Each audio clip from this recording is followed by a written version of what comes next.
শিৱসাগৰৰ আয়ুক্তৰ কাৰ্যালয়ত মন্ত্ৰী বিমল বৰাৰ পৰ্যালোচনা বৈঠক ভৰ বাৰিষাৰ বলিয়াবানত জিলাখনত হোৱা ক্ষয়ক্ষতিৰ বুজ ল'বলৈ এই বৈঠক অনুষ্ঠিত কৰে মন্ত্ৰীগৰাকীয়ে ৬০%ৰো অধিক ক্ষতিগ্ৰস্ত হোৱা বাসগৃহ মেৰামতিৰ বাবে ৰাজ্য চৰকাৰে ১,২০,০০০ টকা প্ৰদান কৰিব বুলি মন্তব্য মন্ত্ৰীগৰাকীৰ বানত ক্ষতিগ্ৰস্ত কৃষকসকলক CSC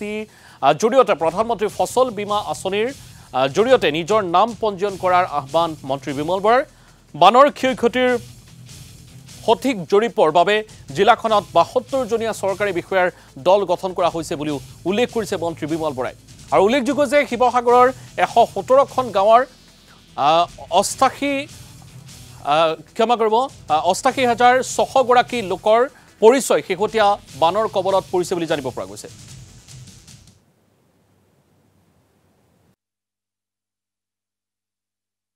মুখ্যমন্ত্ৰী ডাঙৰীয়াৰ আহ্বান মৰ্মে অসমৰ বান আক্ৰান্ত জিলাসমূহত আমাৰ মন্ত্ৰীসকলক